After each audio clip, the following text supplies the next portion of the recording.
Welcome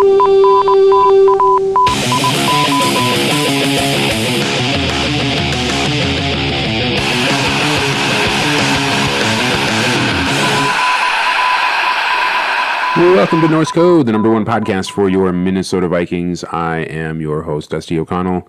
Joining me is a generally useful human, also writer for coldomaha.com, 1500ESPN.com, and apparently a person who is all over radio and the podcast world this week, Arif Hassan. How you doing, Arif? I'm good. How are you? I'm all right. I'm feeling pretty good about this episode. I had a phenomenal Thanksgiving. I guess we can address that in a moment as we talk about the slightly less phenomenal Vikings game. Perform a little autopsy, but first I wanted to give a tip of the cap to our newest Patreon contributor, Alex Fritz, contributing $3.50 a month via patreon.com/NorseCode. We really appreciate it when our listeners contribute to the show in an ongoing sort of way, because it lets us, plan for the future, see just how much Norse code we can give you over the course of the season and then the off season. So thank you to Alex and everyone else in the past who has contributed. Like I said, you can become a recurring monthly sponsor in whatever dollar amount you would like, although we suggest $3.50, by going to patreon.com/NorseCode. Or you can make a one-time contribution in any amount you desire by going to paypal.me/NorseCode. And we thank our listeners for their support. We love doing an ad-free podcast. And I genuinely do enjoy thanking new donors every week. And also, the old ones. And really everyone, just for listening to the show. I don't know why, but even though the Vikings can't seem to pull it together, the show becomes increasingly popular week after week. So, give the gift of Norse code this holiday season and contribute either in your name or someone else's to help keep the lights on here at the number one podcast for your Minnesota Vikings. Now then, a couple of items of Vikings news before the game recap. Bill Barnwell released an article this week, and of course we're both big Barnwell fans. But he postulates that perhaps the Sam Bradford trade was, in retrospect, not so good for the Vikings. I imagine you read this article. You've probably got some thoughts and or well-formed beliefs about it. Yeah, no, I didn't read the article too deeply. I mostly skimmed it to get a hold of most of the arguments, but I think that he glosses too quickly over the idea that the injuries that occurred along the offensive line and the nature of the running game, he seems to presume that this was relatively predictable, and I don't think it was. I think that you could generally reasonably assume that the offensive line protection would improve for two reasons. The first is that the scheme would adapt a little bit, which it had, and that the offensive linemen would play better than they had last year. And the reason that I think you could assume the offensive linemen would play better than last year is not just because they added more bodies that had the reasonable ability to compete, which they did, but because this is the worst amount of pressure. Last year was the worst amount of pressure any quarterback had faced in the NFL, according to Pro Football Focus, in the past 10 years. And so there's a reasonable assumption that even with regression, you'd regress positively towards, some mean, though there would be a little bit less pressure, and that there would be, a little bit better of a running game and stuff like that. And he takes it that it is relatively easy to predict that all of the injuries that occurred, did occur. His argument is in part that, that Sean Hill could have lost all those games that the Vikings ended up losing, which I guess is true. But that also that Sean Hill would have won a lot of those games, which I think is partially true. I think that Sean Hill would have won several of those games. I don't know if he would have won, 6 of them, right? And so, the question is, how close are the Vikings to really getting into a wild card spot or a playoff spot? With the Eagles loss, I think they're probably slightly closer unless the Packers mount a several game winning streak, which, given that Aaron Rodgers has been playing pretty decently since week 7, last 5 weeks, that is possible. But I think that it's I think that it's unfair to assume that with the benefit, and remember, I was against the trade. I mean, we devoted more than one podcast to this. I was on other podcasts arguing this. I wrote a piece arguing this. I was definitely against the trade. So I'm not doing this just to feel good, because I think that, I like to flex when I'm right, but I don't think that I can fairly assume that I'm right in this case, because I think Bradford has played a lot better than I assumed, and even some of his proponents would have assumed, because I think that he's played like an above average quarterback, even when you include these last couple of performances where he's been a little bit too conservative, in part because of in response to the offensive line, which we'll get into when we recap the game a little bit more. But yeah, no, I don't really think that his argument is all that accurate, because I think that if you told the Vikings beforehand, hey, I have no idea what's going to happen with the rest of your team. You might be healthy, you might not be, but I'll give you a top 15 quarterback for a first-round pick. You'll get him on a 2-year contract, and so then you can evaluate what happens with Teddy. Yeah, obviously you would take that. Has Bradford played like a top 15 quarterback? I think for the most part. I think that, yeah, he's not as good as he was, against Green Bay, or he was in Week 4 and, all that, but I think that he's played like an average to above average quarterback given the constraints, and I don't think that those constraints were as predictable as Barnwell is saying in the article. So that's my issue with the article. I think in hindsight, yeah, obviously they shouldn't have made the trade, because they lost 7 offensive linemen. There's no chance that this offense was going to be good enough where a quarterback would have been able to change things pretty significantly. Sean Hill probably could, throw 2 yards consistently every pass, but that's not what Bradford signed up for. That's not what the Vikings traded for Bradford for. It's just the situation they found themselves in. So if at the beginning of the season you said, all right, so you lost Teddy, spoiler, you're going to lose Adrian, you're going to lose Matt, you're going to lose John Sullivan, which that's your choice, but you're going to lose him. You're going to lose Phil Lodeholt, you're going to lose Andre Smith, you're going to lose Mike Harris, you're going to lose Jeremiah Searles, which, I don't know, maybe he's coming back.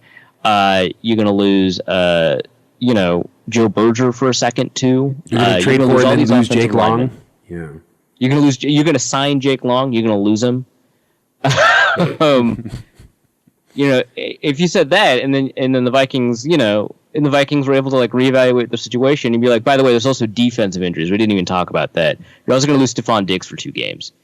The Vikings would be like, well, maybe let's not trade assets for this year. Yeah, I think obviously the Vikings wouldn't have traded if they knew they were going to lose, 7 offensive linemen, or rather, however many offensive line games they were going to. Maybe that's a better way to evaluate it. But you're gonna play 4 backup offensive linemen this year, and several backup offensive linemen this year, because you're going to be losing your backup offensive linemen.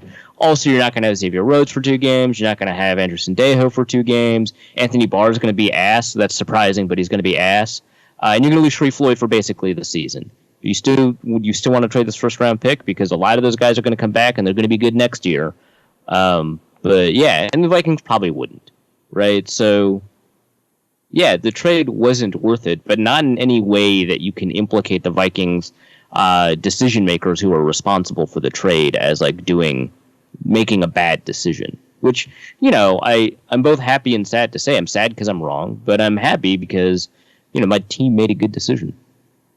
Well, yeah, and it was an odd conclusion, I thought, for Barnwell of all people to draw, because he's, on the one hand, he's like, Bradford is playing some of the best football of his career. Like if you look at the numbers, he's very accurate. He's managing to, he's managing to manage games. That's some quality construction there. But he's doing all this stuff, and then Barnwell goes on to say, it's not worth it because the Vikings are like an outside chance for a wild card spot now, and they made this trade so they could win a Super Bowl, which is an odd piece of results-oriented thinking from someone who tends to shy away from that sort of thing. Preaches, process-oriented thinking. Yeah, no, I think so. Yeah. It was interesting because he did concede that Bradford's playing like the best of his career, and of course he wrote this at ESPN, so he's using QBR to make his point. QBR was pretty happy with Bradford this year until the last couple of games. So yeah, man, I think it's an odd piece. Maybe I'm not going to say ESPN was write a clickbait piece, but maybe there's pressure to come to conclusions when sometimes conclusions can't be had. I think that's actually maybe the best takeaway is that conclusions can't always be had on these sorts of moves. Well, and like I've heard so many times in my life, sometimes your best just isn't good enough. Yes, Dusty. Sometimes. In other Vikings news, we have added another player to the rotating cast of offensive players. It seems like this time Bishop Sankey joins the Vikings. Was he a free agent? Had he been released by Tennessee, or did we have to give something up for him? No, he was on a practice squad. So and then he got released off of practice. So he's actually on the Vikings practice squad, true. not on the roster. Yeah, exactly. He's only on the practice squad, but we'll see how long that lasts. Yeah, no, right. Yeah, we'll see how long that lasts. Yeah, no, there's because he was at Tennessee, got cut, then he signed with the Patriots. I think on the roster proper, got cut, and then I think he signed. I should just have his Wikipedia page up, but I'm going off of memory. Then I think he signed to the Chiefs practice squad. Got cut off their practice squad, and that's when the Vikings signed him. And I think that the Chiefs practice squad thing was in part a response to Jamal Charles' injury, and when he came back, they cut him off the practice squad. But I don't have the dates in my head for that. So yeah, that's what happened. Sankey, second round pick, is basically busted. I wouldn't read scouting reports on him to figure out who he is because he's clearly less than that. But yeah, he's interesting. The article that will be linked in the show notes from Daily Norseman by CZ Norseman indicates that heading into the 2016 season, the Titans, of course, brought in DeMarco Murray, drafted Derrick Henry. Sankey was given plenty of action in the preseason with the expectation that a team might trade for him. Ultimately did not make the roster. The Patriots signed him to their practice squad. November 1st, the Chiefs signed Sankey off the Patriots practice squad to give them depth when both, like you said, Spencer Ware and Jamal Charles were out. And a few weeks later, the Chiefs waived poor Bishop Sankey, and the Vikings decided now that our running back committee needs one more member. I was looking last night, I was trying to find as many comparisons between Bishop Sankey and the X-Men character Bishop, and regrettably, they don't seem that much alike. Yeah, that's tough for you, Dusty. I'm sorry. Well, unless it turns out that Bishop Sankey came back from the future, because that seems to be like his Lucas Bishop, the X-Men character, seems to be like a plot fixer. Like if something happens or you need to like create a spin-off of a timeline or something, then you get Bishop to come back from the future and either stop So from a very function-oriented view of who Bishop is, you could say if Sankey does actually perform well for the Vikings, that's the comparison that you can make. Exactly. If he comes back from the future and stops the assassination of a senator and prevents the Days of Future Past timeline from happening, in which the Vikings don't make it to the playoffs, then yes, he will be exactly like X-Men Bishop. What if he just goes back in time and just delays Teddy from practice long enough that the butterfly effect can go into effect, basically, and then he just whatever weird crap that happened on that dropback never happens. Well, there's probably an alternate timeline where he was able to go back and stop Teddy from falling over backwards, like in a timeline where Bishop Sankey ends up on the practice squad before he goes straight from the Titans to the Vikings, and he's there to stop the knee destruction. So I know that this is going a little bit too far into the weeds, but I mean that's kind of a feature of this podcast. But in that world, right, in that alternate timeline where Teddy just doesn't fall over and whatever, does the rest of the offensive line also benefit from this weird butterfly effect thing? I know Matt Khalil is perpetually injured, but it's very clear that he got a specific injury after that first week and hurt his hip, played through it in that Green Bay game, obviously played awfully through it. And then went on IR, right? And then you can also, Andre Smith's injury was really weird. And I guess you can't say the Mike Harris thing. That's just, a thing, right? But, a lot of those injuries might not have happened. Maybe they would replace Searles over Smith or Clemmings over Smith or whatever. They would still be playing poorly. I think Khalil will probably be playing better, but Smith would still be playing poorly. Do you think in the alternate timeline where Teddy doesn't get injured, that like whatever replicate impacts, whatever ripple effects that there are, also save the Viking season, and instead of going like 6 and whatever the record is now, 6-5, 6-5, they're 7-2 or whatever. That doesn't add up. That's 9-11. Whatever. In a world where the NFL plays 20 games a season. I'm intrigued by this idea. I think the idea of having a future Bishop on the team, especially contributing, let's say he doesn't just hang out on the practice squad all season. He actually makes the roster and is able to kind of assist with the dismal run blocking situation. And, take some of the pressure off Khalil and Smith, particularly. Maybe we don't lose Joe Berger for that, whatever it was, game and a half. Right. Maybe Sankey can, push our average yards per carry above 2, given that he has every year that he's played in the league. I think these are all very reasonable outcomes that we could expect if we were in this alternate timeline where Bishop Sankey came back and saved Teddy Bridgewater. Wow. Do we have any comic book authors or artists or inkers out there? We should submit this to Marvel. I mean, it is like send them a treatment. Inexpensive, time-consuming process. I don't think they would just do it to do it. Well, I mean, if we give them a pretty fleshed out treatment, it makes perfect sense to me. No, you're right. Actually, this is compelling literature. All right, so compelling that let's close the book on old Bishop. we can figure out if he is a mutant or not. He's not. The Bishop Sankey is not Australian, which is another way that he diverges from what was his name? Lucas Bishop. Yes. If you just said Marvel Bishop, that would have been fine too. Marvel Bishop. That's yeah. I guess. So Thanksgiving was satisfactory for you. You have a good time. Yeah. Didn't eat that much turkey, so that was nice. No, I was going to say, what was your non-turkey meat of choice? What it is usually every year, it's ham, because ham is vastly superior when roasted or baked. I also made a beef pot pie, which was delicious. Had it had a bunch of different vegetables, like roasted carrots and like mashed potatoes, and which I guess I shouldn't count as a vegetable, but the thing with pearl onions, and I love pearl onions. Yeah, it was great Thanksgiving. You should bring back or continue bringing back the savory pie for the holidays. I really like that idea. Yeah, no, it's like it feels appropriate, and I'm kind of surprised that it's not like more common.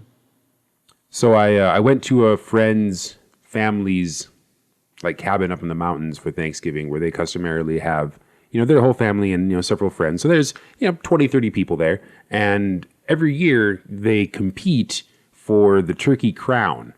4 or 5. One or two of them are professional chefs, and the rest are just like experienced home cooks.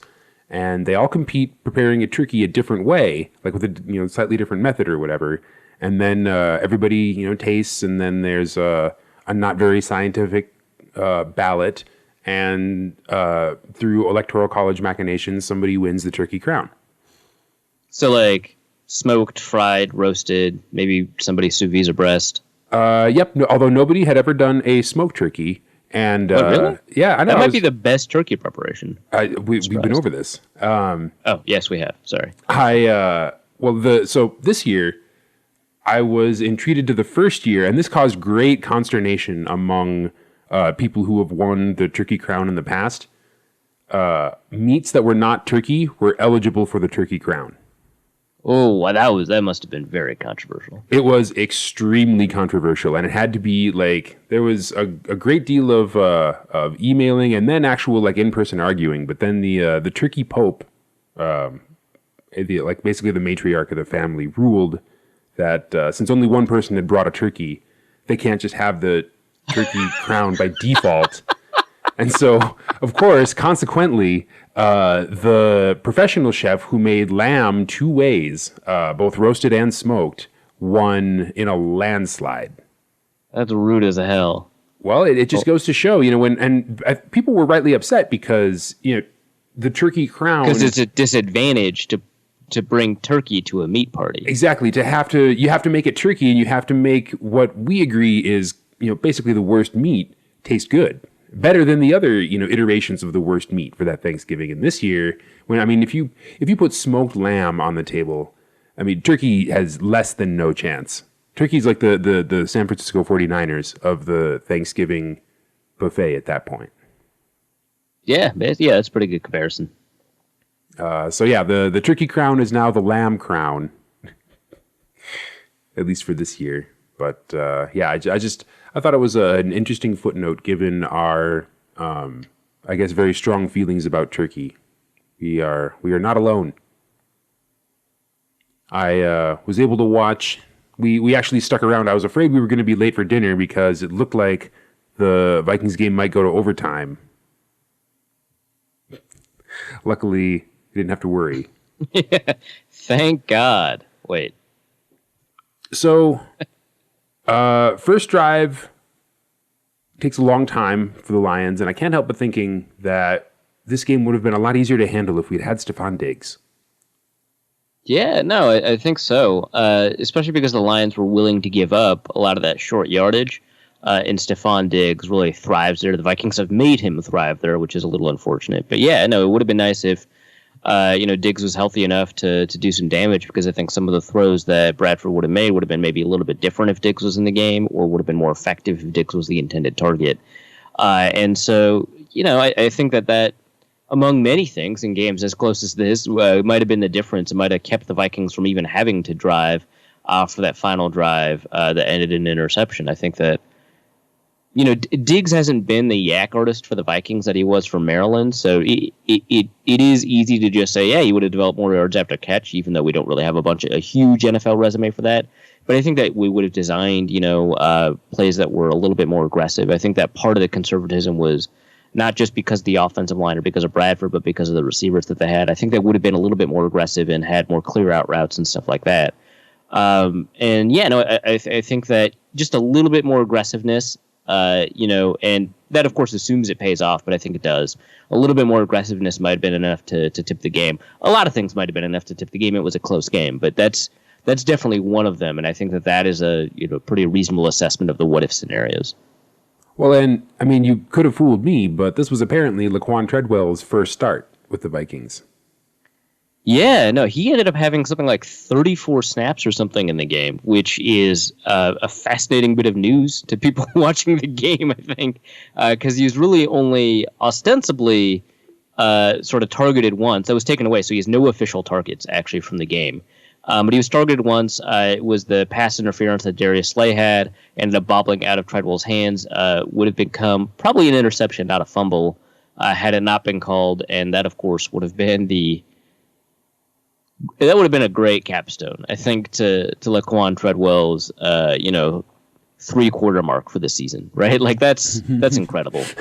Someday we'll find a way to get him an entire game's worth of snaps, whether he is ever targeted or not. It seems like. Yeah, no, I think it would be like very Vikings, not even like very not even as a criticism of Treadwell, but just like super Minnesota Vikings to have him take like all 60, 65 snaps in a game and receive 0 targets. Like that would make perfect sense. I would not blink. That makes perfect sense to me. we just have him out there running routes. Running routes. Maybe demonstrating more of those kick-ass blocks. What kick-ass blocks? Well, the ones. Oh, those. Yes. Yeah. None of that. I mean, you can't be talking about our delicious Italian meringue of an offensive line, which is softer than it is sticky.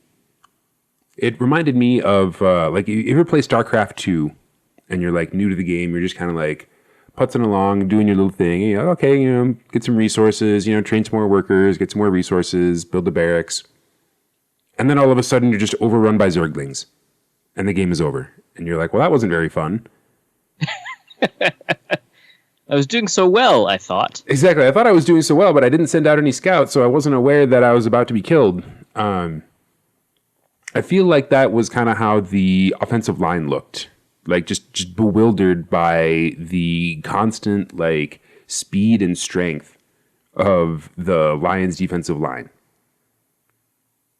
Yeah, which is weird because the Lions' defensive line has been underperforming all year. And I say underperforming, not performing poorly, because, A, they've been all right. But I think that a lot of people expected more from Ziggy Ansah. I personally expected a lot more from, talented players like, I don't know if Tyron Walker's injured, but, I thought he was talented, and Karan Reed and stuff like that. Kerry Hyder's been playing really well. So there's that. And then Devin Taylor I expected a little bit more out of, even though he's just like a fourth-round pick. But yeah, no, this is, the Vikings offensive line is a great way to tee off and get better. Technically, Bradford wasn't actually under, technically is the wrong word to use here because it is a subjective evaluation, but he wasn't under as much pressure in this game as he was in many other games. I think Pro Football Focus marked this as the game where he was under the least amount of pressure. That, of course, is not because of the offensive line, or rather, indirectly, maybe because of how poorly they've played. But, he got rid of the ball so quickly that, even when, and Jeremiah Searles got beat a lot, but even when Searles got beat right away, even when Clemmings did get beat, which was actually not as often as you'd expect, even when Brandon Fusco got beat, pretty quickly, it didn't mean anything because the ball was just out. So, there's that. But the Detroit defensive line did look a lot better. Well, and it seemed like, so what was like the average amount of time that Bradford had the ball? 2 seconds? 1.5 maybe? I think PFF put out like a little chart, just a little chart. But yeah, it was. It's pretty fascinating. I'll probably include it in the show notes of this like graph of how long Bradford has held on to the ball. Here it is. It's put up by @PFF_Ben. His average depth of target was 3.5 yards, which is the lowest it's been. His percent of passes in 2.5 seconds or faster is the second highest that it's been all season. It was over 70% of passes, and I believe there might be another Pro Football Focus stat out there. I believe it was something like 2.13 seconds or something like that. Which, to put it in context, the longest quarterbacks tend to hold on to the ball. So your Russell Wilsons, your Teddy Bridgewater under the North Turner offenses. Those tend to be 2.889 seconds. And then the fastest are usually like 2.2, and that's your Peyton Mannings and your Tom Brady. So 2.13 is like pretty friggin' fast. That's like faster than Aaron Rodgers. Yeah, no, it's faster than everybody, evidently. Well, and Sam Bradford, the fastest quarterback of Week 12, depending on your definition. Such a gunslinger. And yeah, right. It seemed like he was having better luck. Like, we try to establish the run game, just like a token running offense. But then it seems like passing to both McKinnon and Asiata seems to, net more yards. 3 as opposed to 2 than actually just letting him run the ball. It took until the third quarter for McKinnon to break out for a 10-yard run, which was probably very good for his average yards per carry. It was. So I think in terms of yards per carry, and this is going to be sad, this might have been the best game the Vikings put together. I'm going to really quickly confirm that using the Pro Football Reference Team Finder. But it was definitely one of the best games, which is, again, not good. Let's see, rushing yards per attempt. Let's do that. So yeah, if you sort games by yards, yes, it was the best yards per attempt in a game for the Vikings. And that's because I suppose you could say the Vikings actually did run it for 5 yards carry in that game. That is in part because of Cordero Patterson.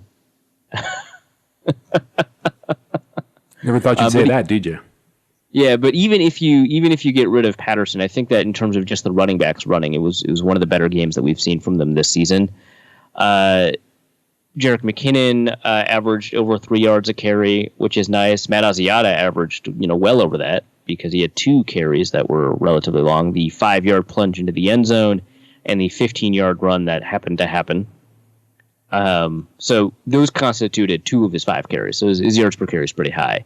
His failure rate was also pretty high. So, wrestle with that. But yeah, no, in terms of yards per carry, it was the best game that the Vikings had. Part of the reason is actually because the left side of the line was playing cohesively well in the run game, which, again, difficult to understand or conceive of. But, TJ Clemmings was not that bad in the running game. He actually performed, pretty well. Alex Boone has been playing really well the last couple of weeks, which is nice because he keeps talking. But at least he's backing it up with a good play. And then Nick Easton wasn't too bad. Joe Berger, when he was in there, was playing fine. He was actually playing pretty well. And then Nick Easton played, all right. He wasn't too bad. So from that perspective, I thought the running game, did well. In fact, in terms of evaluating Jerick McKinnon, last week I was pretty disappointed in him. I thought that was his worst game of the season because the way that he made, decisions and the way that, he, was quick. Like whether or not he was decisive enough, making his cuts, whether or not he was making the right decision. I think that it was pretty well pointed out by the broadcast that he's making some poor decisions, and I thought they overstated their point. I think a lot of people, took a lot from it that, overemphasized the problems that he had, but it was probably his worst game of the year from that perspective. But in this game, he made all the right decisions except for maybe once, and he demonstrated a lot of power. He generated a lot of yards after contact, and the poor runs that he had were in this game not his fault, like finally. So, yeah, it was the best running game that the Vikings have had all year. And that is some kind of something. I know it was really not that good by any other standard. So Unless you count Cordell Patterson's 22-yard run. we got that going for us. So do you think it mattered that Detroit blew both of their challenges in the first half? I think so, but now the game is so far away that I don't actually remember another instance where they could use the challenge, but I remember thinking during the game they really could have used that challenge. So I don't remember what specific play I'm thinking of or whatever, but yes. Well, yeah, and just going through the only reason I asked was I went through the condensed game. I didn't watch every single play, but the announcers specifically mentioned it, and I remember kind of marking in my head like, oh, that's probably not good for Detroit. But then I never really saw an opportunity where it made a difference. I didn't see the specific play that I guess you kind of remember. So yes, we'll go with yes. Yeah, we'll say yes. I just don't have anything to substantiate that. Jeff Locke had another great game punting. Oddly enough. And talk about this dude. I think he's had one bad punt in the last 3 or 4 games.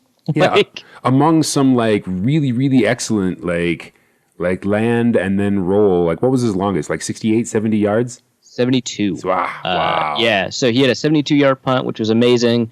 Part of that is because of poor decision by the fair catch kicker. Like he was gonna fair catch it and then he avoided it, and I think it was because Patterson might have intimidated him, which is the weirdest thing. And normally Patterson's actually been the weak link among first-round gunners. Man, this is such a weird team, man. But yeah, Jeff Locke has had one poor punt. I think it was not this week, but last week. And then the week before, I think, is when he had the 72-yarder. But yeah, the great thing about him is that he's doing it all. Like, so he's got these booming punts that are gaining distance, and he's generated hang time. And then he's got these punts where he's controlling them, and he's keeping them inside, the 20, very often inside the 5. And I think he's being helped, of course, by, how good the Vikings are at gunning punts with, Marcus Sherrills and Laquan Treadwell and Trey Waynes and Kyle Patterson. People you would not customarily think to be good at this sort of thing. Right. Well, and people you think would be a little bit too valuable to be using this sort of thing. But there you are. And he's directionally punted pretty decently, and it's like every aspect of result-oriented punting analysis, which is the only thing I can do. I can't really evaluate like a punter's like kicking process. Locke has performed really, really well on, and there have been very few touchbacks that I can recall, and Yeah, he's been like the Vikings' one of the Vikings' greater defensive weapons on a team full of defensive weapons. So, last couple of notes on the offensive side before we talk a little bit about the defense. Watching the condensed game, I saw, again, you don't see every play, but I saw basically zero opportunities for like throwing the deep ball for any kind of offense that would stretch the field more than like 10 yards. And then towards the end, when the Vikings started running their, what I assume is their 2-minute drill, it looked functionally identical to the kind of plays they'd been running all game.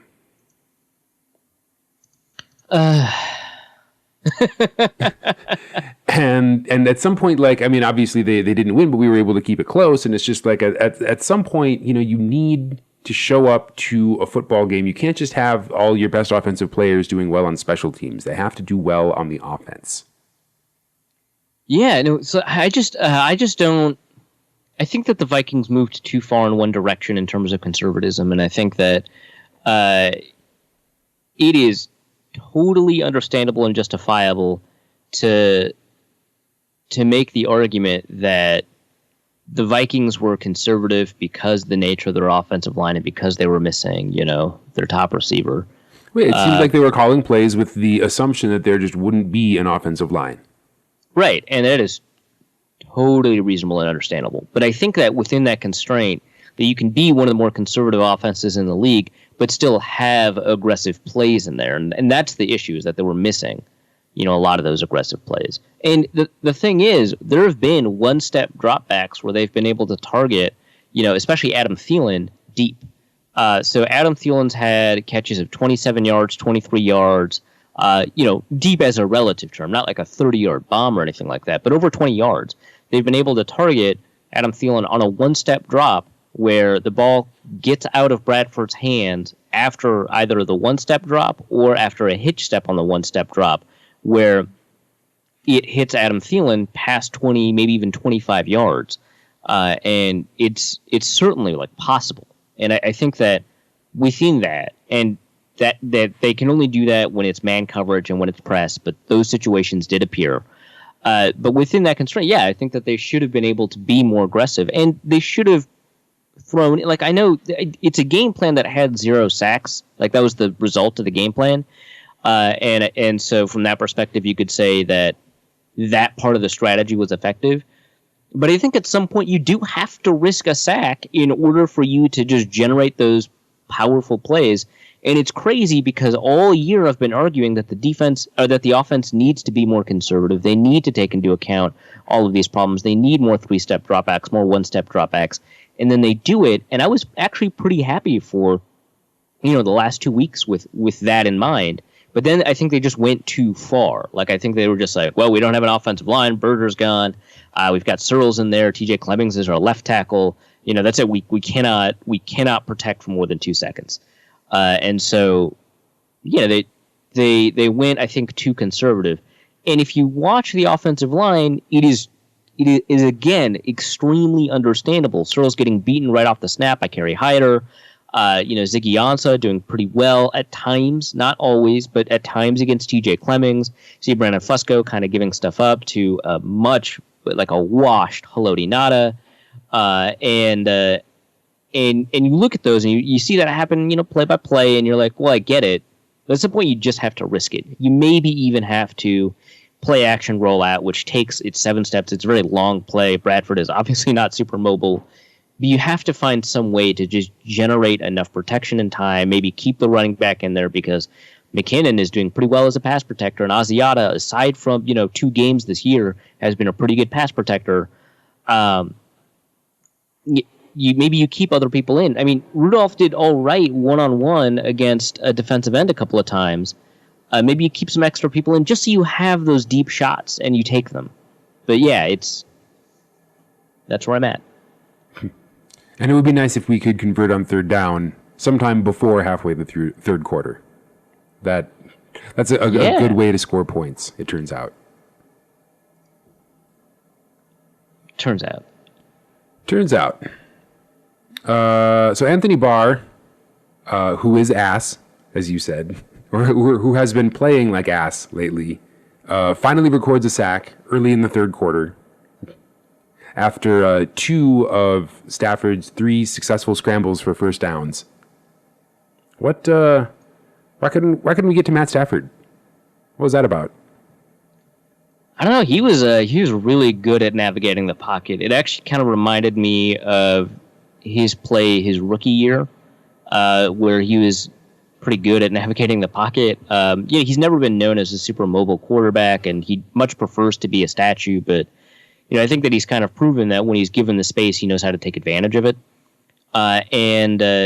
In this game, the Vikings, they opened up rush lanes, and by opening up rush lanes, they either allowed him to step up into the pocket and find someone or scramble, and he was like extremely damaging as a scrambler in this game, which is obviously super frustrating. But he had 30 yards of rushing on 4 attempts, and it's not like he built all of them on one rush. His longest was 15 yards, and so part of it was just that the Vikings kept open rushing lanes, and I honestly don't fault them for that because I don't think there was a lot of film of Stafford, tucking and running all that much. Like Stafford as a percentage of plays, because I was looking at this last week because I was having an argument actually about Teddy.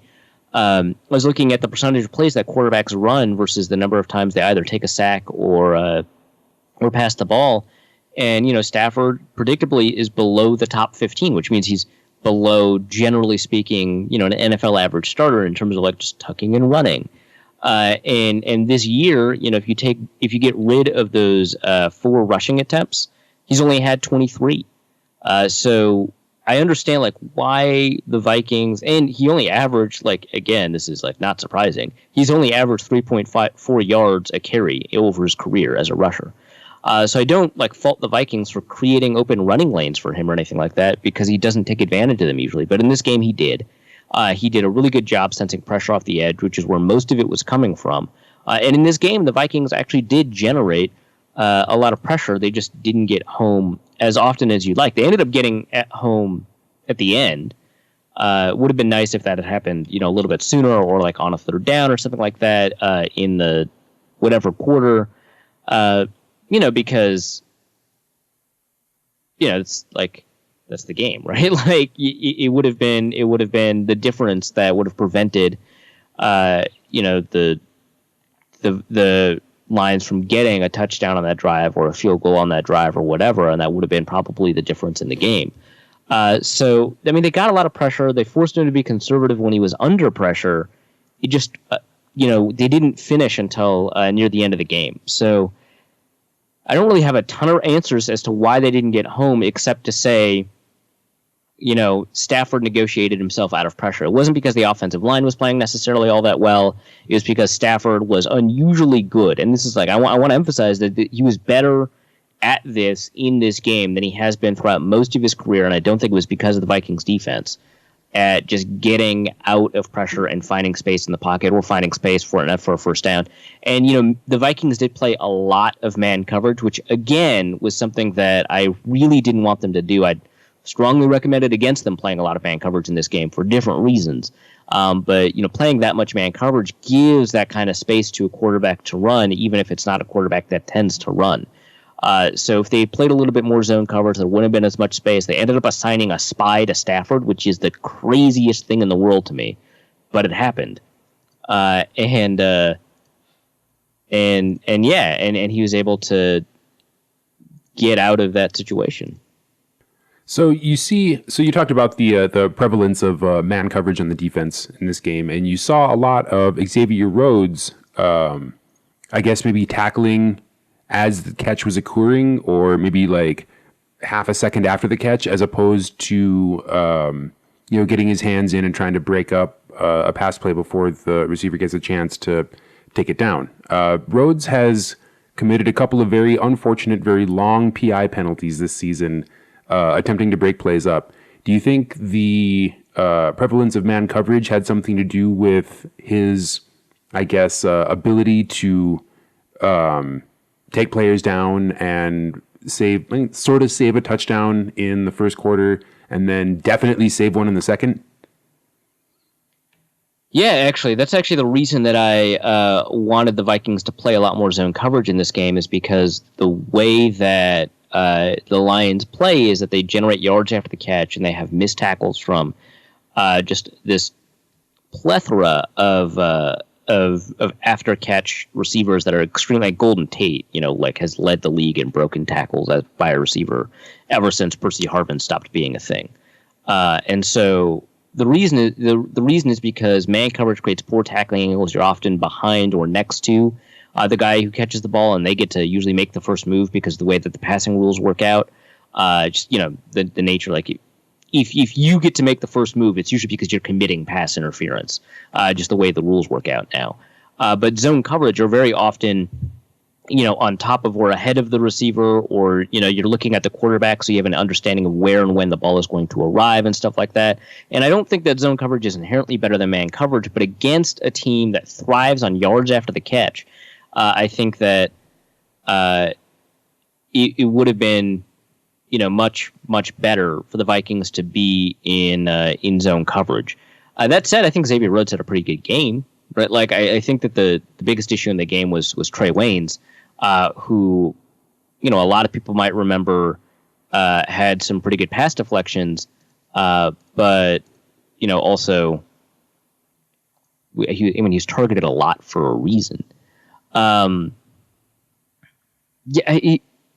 biggest problem is that Trey Waynes' best plays were always after he put them in a situation where they basically gave up points. So Trey Waynes, basically, he makes a 4-point play, a play that turns a touchdown into a field goal because it happens on third down.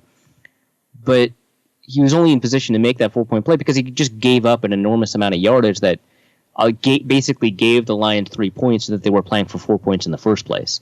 So, yeah, no, I just... So like the opposite of clutch. Yeah. whatever you would call that. Yeah, it's exactly that. So watching the hilarious Bucs Seahawks game on Sunday, the announcers had a big thing for the Tampa Bay defense. They will bend, but they don't break. They'll bend, but they won't break. They don't break in the red zone. They'll bend. And the Lions' offensive line late in the fourth quarter, not phenomenal, but I think they deserve some credit for being able to withstand the, increasingly higher tempo pressure that the Vikings were applying as the game kind of wound down. Yeah. Beyond the tackle that Eric Kendricks had against Theo Riddick, which gave me brief hope that we might be able to sneak out a win. That was you talk about the opposite of clutch, which I think would just be clutch. Might just be clutch. Yes, whatever you want to call it. Eric Hendricks was super clutch in that moment. Yeah, no, he had a phenomenal game. That wasn't his only tackle on a screen on like short yardage. I think he had 2 of them. And he did a great job. What's interesting about the linebackers in this game actually is that I think that they all just generally did well in the specific assignments that they were given. I thought Audie Cole actually had a pretty poor game. He didn't have that many snaps. He hesitated a little bit too much, and that allowed those long runs. I thought, Greenway was Greenway, but the thing. So here's an interesting thing. I think Anthony Barr rushed the passer, 10 times. And I think he got pressure 3 of those times, and he got a sack on 1 of those times. That's really friggin' good. I think Chad Greenway rushed the passer 3 times, got pressure on 1 of those occasions. That's pretty good. I think Eric Kendricks rushed the passers, and 7 times he got pressure on 2 of them. That's really good. And so from that perspective, I thought they did a pretty good job. The tackles that they generated, I've talked a lot about the difference between good tackles and bad tackles, and how bad tackles are not an indication of a good player on defense. Not an indication of a bad player, because bad tackles often make up for other people, but not an indication of a good player. But in this case, there's a lot of good tackles by the linebackers, and in particular Eric Kendricks, who had just a really solid good game, along with Greenway. yeah, it's really weird because I think that the weakness all year for the Vikings has been those linebackers. Eric Hendricks, he obviously had that tackle for loss. He also had that stop on another screen. He also generated pressure. He also had a couple of stops ahead of the line of scrimmage and stuff like that. He was probably the best out of all the linebackers, but, Greenway played really well after having a really, really horrible game in previous instances. It's really weird because, Greenway has played well against the Lions, and those are the two games that I've been worried about him the most. And then he's played poorly kind of everywhere else. Anthony Barr, he wasn't bad, actually. I thought he played all right. It was really nice to see that performance. If Andrew Sendejo played really well, by the way, speaking of players that you don't expect to play well, if Trey Waynes had played decently in this game, I think that might be the biggest difference. We talk about, hey, if Stephon Diggs had played, he's injured, so you can't really, if one of these injured offensive linemen, were in, they might have been able to be more aggressive. If Bradford doesn't throw that last pick, if the offensive coordinator designs, a slightly more aggressive game plan, if, the defense was able to get home on a sack or something like that, all of those are probably true that the Vikings win the game with that switch. But I think that it is most reasonable to demand and expect that Trey Waynes plays, instead of awfully, somewhat below average, right? And in this game he played, so poorly that that might have been the difference, because the linebackers all played really well. Sendejo played well. Harrison Smith played well. The defensive line, I thought, did a pretty decent job. It was really Trey Waynes that did it. And you talk about Eric Hendricks having those really clutch plays at the end. You talk about Anthony Barr having a sack near the end.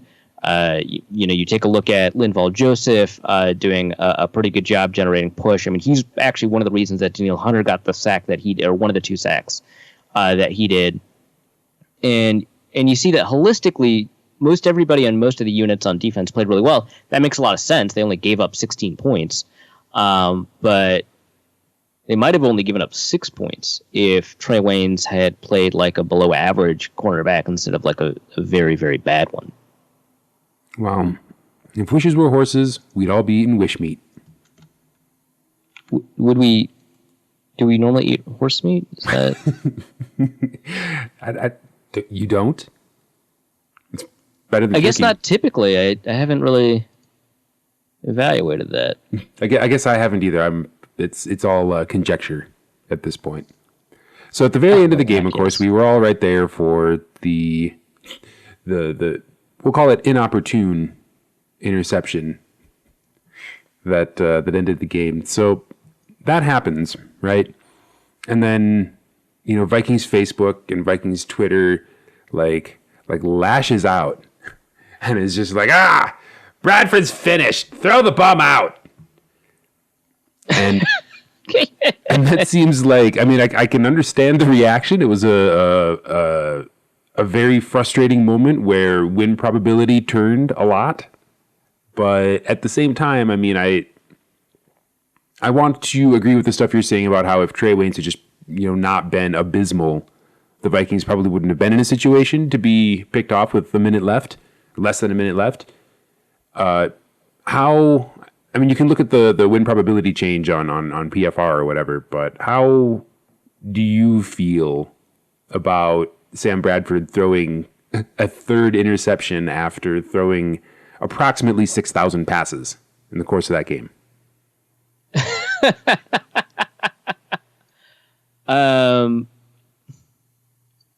Not obviously, good. You don't have to feel good about it. I'm not I'm not trying to gotcha you. No, I was actually looking up the win probability on PFR. So this is interesting. So the Vikings ended up having a 59% win probability at the beginning of that drive.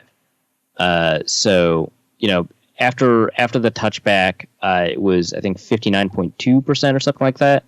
And then after the first pass, it was a completion short to Kyle Rudolph for 5 yards.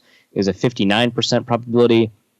And then things start, going off the rails. So a 3-yard pass ends up dropping to a 56%, 55% probability. And then the illegal formation penalty on Cordero Patterson drops it finally below 50% to 42% probability.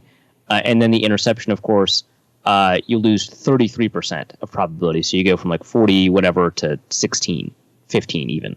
And then the fact that Matt Stafford didn't the fact that they kneeled instead of doing something abysmally dumb moved it to 99.8% for the Lions. So that was the most impactful play of the game from a win probability perspective. There's no question about that. In terms of do I blame him overall for the game, for the pick? I think the pick, you have to first acknowledge that it was a phenomenal play by Darius Slay. He looked like he had eyes in the back of his head. But you do have to point out that Sam Bradford threw that because he assumed it was man coverage when it was in fact zone coverage. So misdiagnosis was the biggest reason why Darius Slay was able to make a big play in the first place. So yeah, it was obvious it was bad, but it was his fault in that sense. To blame him for the game, I would have liked for him to be more aggressive, but I thought that overall over the course of the game, if he had thrown that pick, for example, in the middle of the game, people would just be like, yeah, you throw one pick, those kind of things happen. Hopefully you'll make it up for with a touchdown, maybe on the final drive. Yeah, man, I don't know. It's, it sucks. He had completed, 31 of his 36 passes before that. But he didn't really add much to wins before that happened, and that was in part because of the scheme, which is in part because of the offensive line and the receivers. Well, there you go. Is there anything you wanted to add before we turn our attention towards this week's mailbag? No. You seem so pleased about it. Oh, how about that? We did it. Well, now I'm done talking about the Lions game. I'm super happy, unless the mailbag. Not really. Maybe.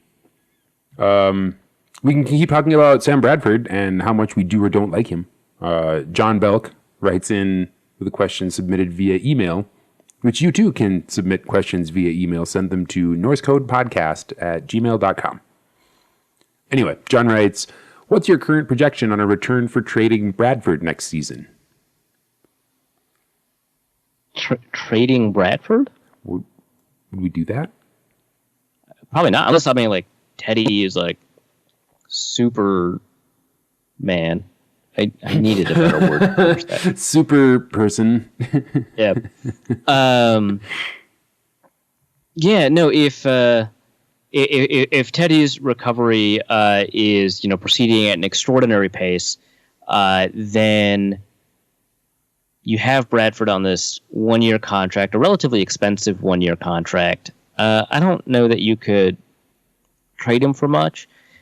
The thing is, Bradford was worth a lot in the trade to the Eagles because the Eagles were functionally we're getting a first-round pick, a top overall pick quality quarterback that just hasn't had all the breaks. And the Vikings trade him for a first-round pick because they were basically hey, we're getting a quarterback that hasn't had all the breaks and is pretty good. In this case, not hey, he's still a franchise maker, but pretty good. They got more than that. But that seems to be the way that people evaluated it. You trade him again, I don't think anybody is going to be yeah, he didn't get all the breaks, even though definitively he did not get the breaks here in Minnesota. And he's playing, his best ball ever because he's with the best receiving core he's ever had, which, by the way, is an okay, maybe, receiving core. I don't think you get a first-round pick for him. Do you get a second 1-year contract? I don't know. I think maybe you get a third, even if he's played the best ball of his career. He's just on a relatively expensive contract, and now a third team is trying to get rid of him. I don't think you'd get that much. And I don't think the Vikings will get rid of him either, because I think that he's played well enough that there's no reason to. And if Teddy is healthy, now you've got a super expensive backup. Exactly. That's $15 million we can't spend on signing apparently 7 more offensive linemen because you need 15 to get through a season in Minnesota. You're right. Just the normal amount. You need 15, and then you need to fill up 30% of your roster, 28% of your roster with linemen. Yeah, your typical football strategy. Brian James writes in with a question submitted via email. For current and former players, which Viking aggravates you the most when he loses a game for us, and which opposing player irritates you the most when he pulls off a game winner? I ask because Sam Bradford, by contrast, inspires as much emotional entanglement in me as I feel towards Melba Toast. Why's everybody gotta ride Melba Toast so hard? Nobody ever... You never see it on a restaurant menu. Everybody's just like... It's just a easy pejorative for people who are not interesting. It's not that they're riding Melba Toast so hard. It's that they're just indicating that it does not inspire. It doesn't inspire like antipathy. It just inspires apathy. It's very plain.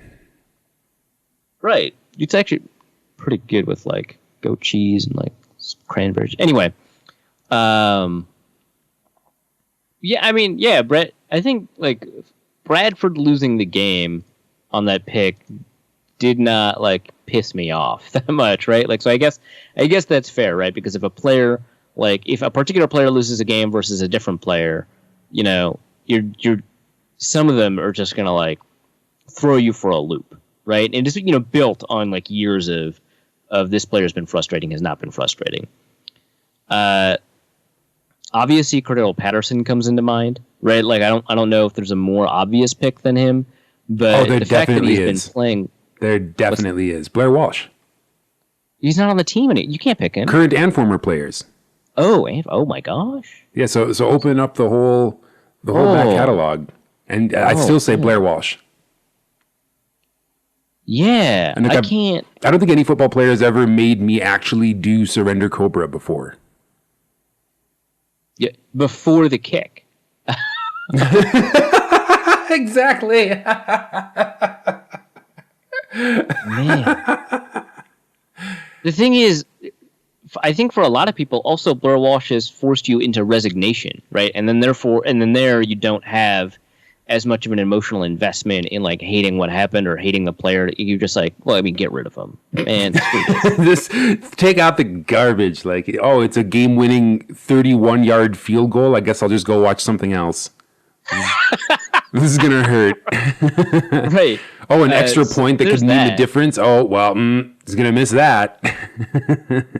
So the thing with Walsh is that it's like it's just going to miss or it isn't. I mean, I suppose there's the possibility that it could like hit a field goal post and like maybe go in, maybe doesn't, and you have to wait a second longer. But mostly he's just gonna miss or he's not. Oh, you mean with like Patterson? The Chiefs? Like he could house a screen pass or nearly house a screen pass. Like he could go, 50 yards down the field and he could Deshaun Jackson it, right?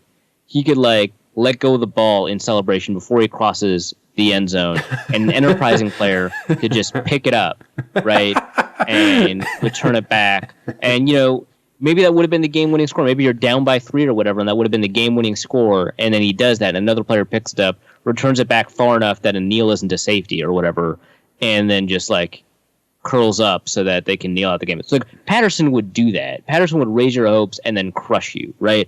Or, a fumble, or Patterson, might lateral it for no reason, even though no one had discussed this. This wasn't a possibility. And he laterals it, and the person's not ready because he's an offensive lineman or whatever, and it's a fumble, and you're just like, what happened? Why? Why did you do that?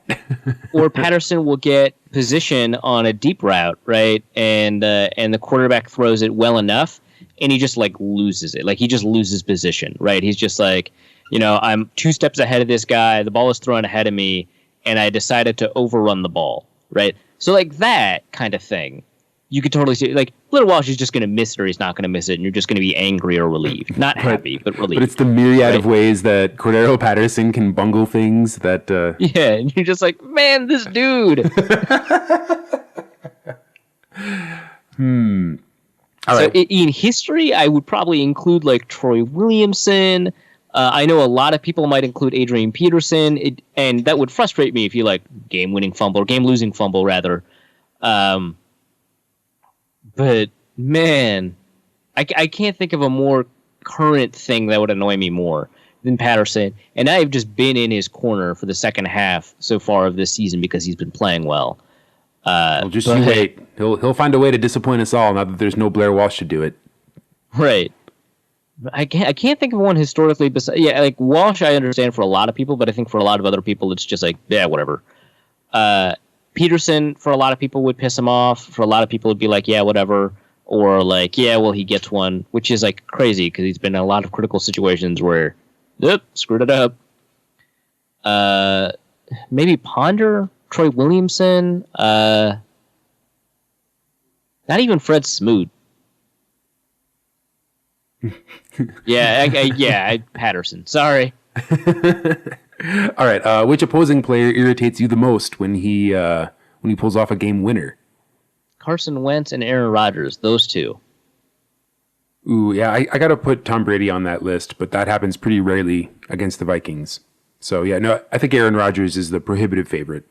Yeah, I think Aaron Rodgers the most because I was cheering for Carson Wentz in this game. So that really let me know to myself what my priorities were. Right? You discovered which was the lesser of two evils. Yeah, and I was under the impression throughout most of the game, and I still think I'm right, that an Eagles loss helps the Vikings more, and I was still cheering for the Eagles. So, and mind you, the difference is not that much, so it's not like I was like, screw everything, I'm going to cut off my nose to spite my face. It was more like, if I kick this dude, I'll stub my toe, but that dude got kicked. I'm pretty happy about this. It was more like that. It's a loss for both of us, which is still sort of a win for me. Yeah, right, exactly. So, yeah, no, I figured out what my priorities were when the Eagles played the Packers, and I still hate them the most. Even Jay Cutler, like, if Jay Cutler pulls off a game winner, that's more hilarious to me than it is anything else. And at that point, you just feel good for poor Jay. Like, right. Even though he's incapable of feeling good for himself, like, he still has the same, like, 1,000-yard stare as he's, like, walking off the field, whether he wins or he loses. But, like... He's like, I've merely accelerated the heat death of the universe. Like, oh, yeah, I guess so. Exactly. Yeah, and you're just like, man, good job, Jay. You still got it for like 3 seconds. You've still lost the locker room. You still, can't really figure out how tall your receivers are. But hey, man, you got an arm. But he just doesn't care. Like the press conference where they're like, "Are you still going to be the starter? Are you still going to be the starter?" He's like, "Hey, I'm all they got." Yeah, that was so hilarious. What are they supposed to do? I'm really interested in your theories as to what happens if I'm not. Like, is Alshon Jeffrey going to throw the ball? Oh, Smoking Jay. Parker Fisher writes in with a question submitted via email. In addition to the expanded rosters, I think 75 is the magic number for rosters that you guys talked about last week. I think there's some other changes the NFL should make that I would like your thoughts on. First, eliminate 2 preseason games and go to an 18-game season. Give each team 2 bye weeks instead of 1. And I think the NFL needs to look at allowing more players more time with NFL coaches so they can learn the game and improve the quality of play on the field league-wide. Balancing that with player health is hard, but I think doable. Allowing an extra bye week in season and expanded rosters, so less hits per NFL body, and spreading the offseason out a little bit, all could help with the toll on the players. I think this question is working at itself in cross purposes because you teach more during the preseason than you do during the regular season. So getting rid of preseason games, adding regular season games, really decreases your ability to work more closely with those players. And I think that also increasing roster sizes needs to be balanced with the fact that there are a limited number of effective NFL coaches and therefore a limited amount that you could increase the size of a coaching staff to deal with additional players to give them additional individual instruction over the course of a season or over the course of a preseason. So I think that the idea that, coaches need more time with players is like also nice. And I think that that actually works at cross purposes with the thing, right? I'm not saying it's a bad idea, but I do think that these two things don't cooperate that well. I am all for an 18-week season with 2 bye weeks, but the same number of games. I think that actually increases NFL revenue because there's still going to be, a bunch of games every week. Obviously, you kind of want them to schedule it so that there's still good games every week. But you just expand the broadcast area for a lot of those noon games. That's basically all you do. You sacrifice a couple of noon games and expand the broadcast area. So I think that's better. those 2 bye weeks could be useful for player instruction or just recovery or whatever. And I think that having those 4 preseason games is fine. I think that the argument in favor of them is a little overrated, because I think that NFL coaches are like, they kind of know who they want, and that additional evaluation time is not going to be extraordinarily useful, but it's still very useful, right? Like, scouts often make a decision on a player after watching one game in person. I mean, they watch like a couple of games on film, but they watch one game in person, and they do some interviews, and then they submit a report later that day. So it's not as if you can't get a feeling on a player soon enough, or at least for the NFL. I think that's maybe a poor process, that they need to hire more scouts, but that's a different question. I still think that those 4 preseason games are valuable. I'm definitely in favor of an expanded roster, but you do have to understand that there's not that many NFL coaches that can teach a lot of technique on an individual one-to-one basis, and so you'll put pressure on it from that side of things. Okay, follow-ups from me. Do you think that the league is trending younger? Like, do you feel like we're seeing, I mean, maybe it just seems that way because, the quarterback situation, but do you feel like we're seeing more like rookies and first and second year players and fewer like seasoned veterans on the field? I think so. Maybe that's also just a feeling I'm getting that's not substantiated by data. I think I did see data about that. The difficult thing is you see a bunch of stories, every couple of weeks about this, and they also do not substantiate it with data. I think that it is correct, though. I think that, veterans are expensive. The rookie salary cap is a thing. And players are more likely to retire early or retire at a reasonable age and not extend their careers beyond that. So like, for example, a player retiring at age 32 is not retiring early for a lot of positions. But they may have retired when they were 36 or 35 instead. But because of the way the league is set up right now, and because of the way that they're aware of, injury, impacting like sort of the rest of the life, they may retire earlier than they would have. And I think those all play a role. I think that the biggest thing that plays a role is the amount of cap pressure that you relieve by just having rookies and stuff. Okay, so that's my next question. Don't you think then that having expanded rosters would exacerbate that problem? Like, would cause the league to trend even more generally younger? I mean, no, we did talk about this a little bit last week, or I think because this person asked an expanded roster question a couple of weeks ago, right? Yeah. Yeah, we talked about, I would increase the salary cap too, because the problem is that, and I wouldn't increase the salary cap unless I had thought about this during the lockout, but the problem I think is that because the NFL is a monopsony on the product of labor, because they're a single buyer, they have the ability to control the amount of revenue that goes to labor in a way that a lot of other industries don't, based off of the amount of basically production created by labor versus capital. So in labor-intensive industries, 70% of the revenue goes to laborers, whereas in capital-intensive industries, about 45% goes to employees. And the NFL is much, much closer to that 45% than they are that 70%. And I don't think they need to go all the way to 70%, but I think that if it weren't for the fact that the NFL is the only game in town when it comes to, buying football players and their labor, then you'd have a much more equitable distribution of cap revenue to players. And there just is not that. And I think it is reasonable to expand the amount of money going to players. And I think that this would boost overall revenue, too. I don't think it's just like it would be nice. I think that it improves the quality of play in the NFL, and you've got longer-term player development and stuff like that. But you increase the salary cap overall. And I think that can help relieve the problem of like veterans not finding jobs because there's young people. Indeed. Logan Reed writes in with an email question. When B-Rob retires, who would be the best player to take over 96 questions? Oh, wow. The way that ended was great, because I'd be like, Otavio C. Daniil. Oh. This is really very good. I like the tricky. I think the natural answer is Everson Griffin, but I want a more interesting answer. The problem is Anthony Barr is like relatively quiet, but he's still much more vocal than like Trey Waynes and Xavier Rhodes and Eric Kendricks. Chad Greenway's about to retire, so can't pick him.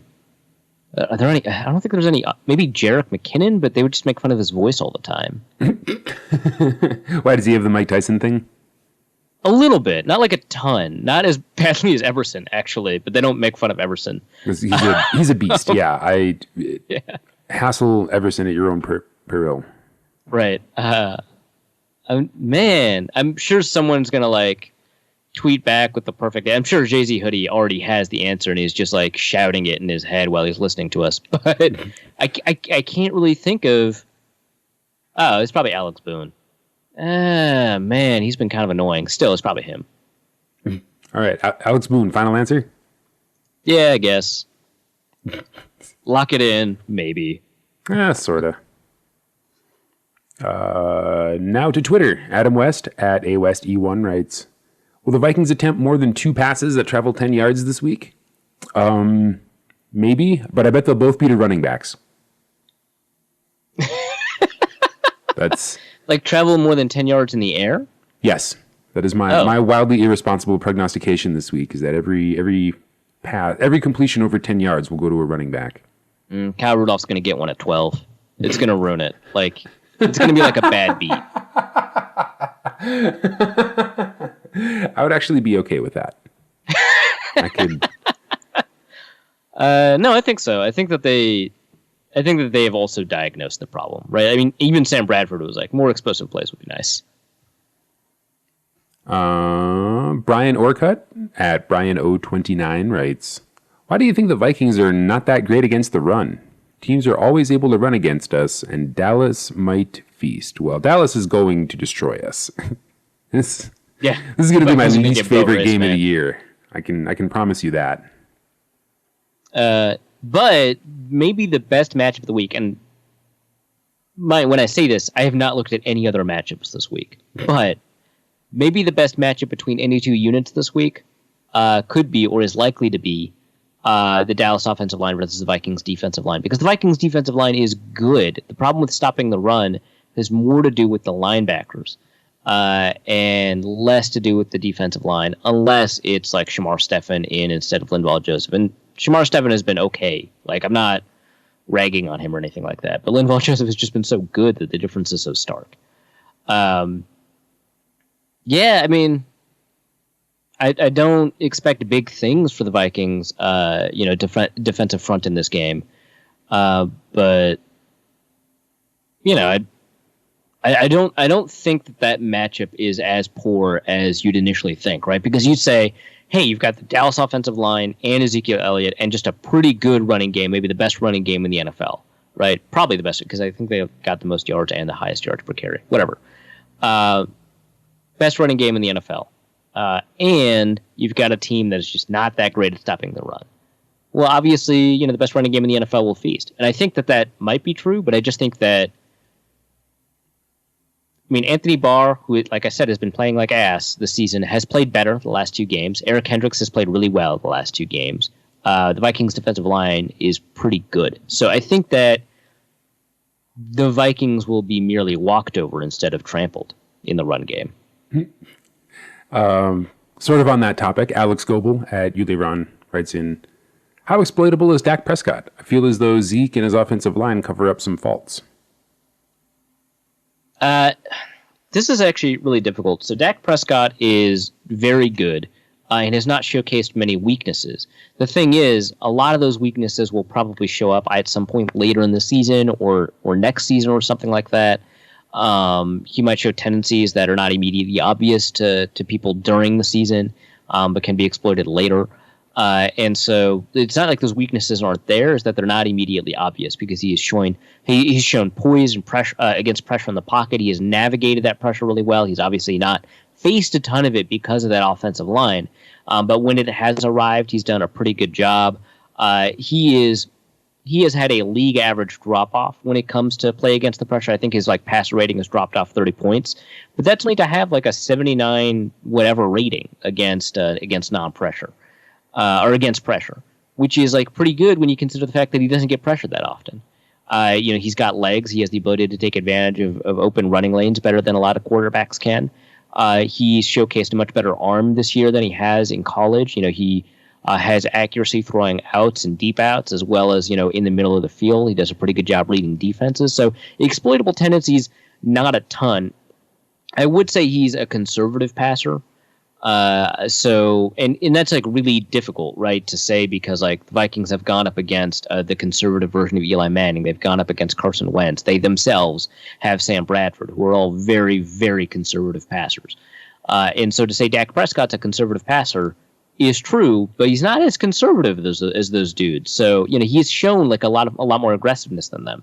I think that Prescott plays the coverages more than he plays matchups, which can be good, but it can mean that he ignores Des Bryant a lot, which is nice. But like Cole Beasley's been playing pretty well anyway, so it's not as if like it's a savior. He has shown a lot of patience in the pocket, but sometimes it's a bit too long. I'm not going to say he doesn't anticipate when the route breaks open, but I will say that he very often will throw after a receiver breaks. Sometimes he throws before, so it's not as if he like needs to wait for a player to get open. But just because of the way that he plays, he takes time. And he can, right, because of that offensive line. But he just takes time. And sometimes receivers have already flashed open and defensive backs have caught up to them. I think that trap coverages, like the thing that the Eagles did against, or not the Eagles, the Lions did against the Vikings to get that interception, a perfect example, right?